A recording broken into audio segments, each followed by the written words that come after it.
Welcome to This Week in Warframe, a series where I keep you updated on the past week of Warframe, from announcements made by DE that don't necessarily warrant their own videos, to community fan art posts and updates. So without further ado, let's go over these announcements and news from the 29th of April to the 5th of May. Starting this week's episode off, we had update 22.19.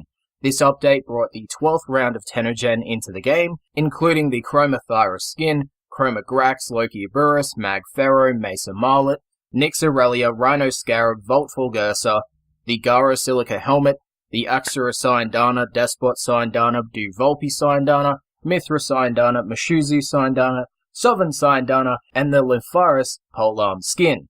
Now besides cosmetic additions, we had a new Grineer Sea Lab tile set getting added to the Uranus rotation, so that's what you're seeing on screen. There were a number of Korra fixes, but there were two changes that were notable.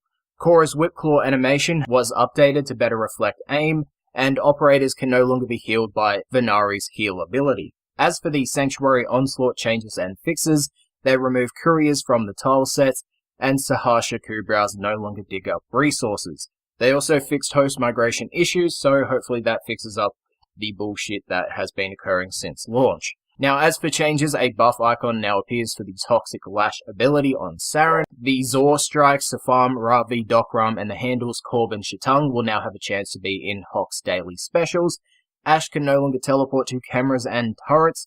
Melee headshot kills will now have the critical bonus added on top of it, as it didn't prior. They improved enemy navigation in the Corpus Outpost defense tile set, and they made a few optimizations and changed one text reading in the market. As for fixes in this update, they were up on your screen, but moving on, we had Hotfix 22.19.1, which brought two more fixes to Sanctuary Onslaught and some fixes to the base game. And moving on from that, console players, you'll be receiving update 22.18.8 very soon, as it has been sent in for certification. This will include Korra, Sanctuary Onslaught, Korra's new weapons, Bratten and Lato Vandal in the rewards for Sanctuary Onslaught, a new Tennogen bundle that includes Nyx Grax, Rhino Grax, Nova Lamia, Rhino Vojnik, and the Majesty Ortho skin. You'll also be receiving 4 augments, which PC have already received, for Nezha's Reaping Chakram, Avara's Concentrated Arrow, Equinox's Energy Transfer, and Mace's Waltz. Fucking hell, you guys are far behind. Anyway, you'll also be receiving Operation Plaguestar, which will run for 12 days once it goes live. There is, of course, a lot more, but if you are a console player, make sure you check out the forum post and read exactly what you're getting.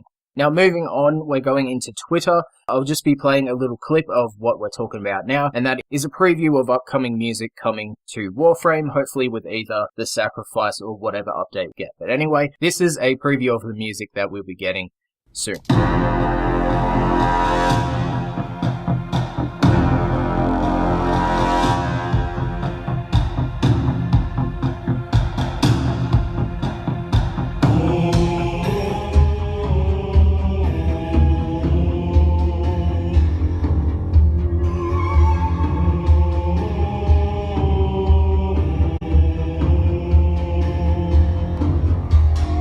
Moving on from that, Steve posted a few more updates to their new particle system, and according to Rebecca on the forums, they are expecting to release this new particle system sometime mid-May, which is of course this month.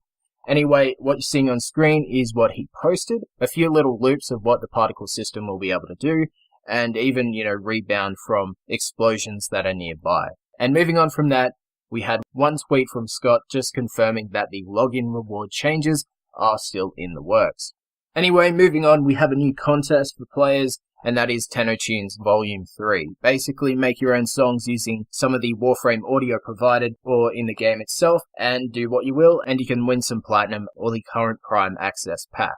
Moving on from that, we have DE asking us to provide little text snippets for the mobile app loading, such as what Discord currently does, and they're just asking what you think should be read there.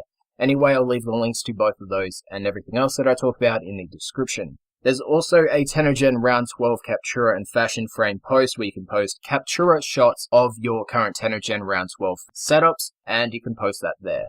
And to finish the video up, we have a community spotlight for Dylki, which is one of Warframe's fan artists. You've probably seen his work on a few of Xena Gellian's videos, as well as Fast Frames. Anyway, thank you for watching this episode of This Week in Warframe. If I kept you updated and you know what happened in the past week of Warframe, make sure to leave a like or leave a comment on any of the topics that I discussed here today, or your thoughts on anything that I could change in the series. And of course, if you missed out on last week's episode, you can click the annotation on the screen and it'll take you right there. Thank you for watching, and I'll see you guys next time.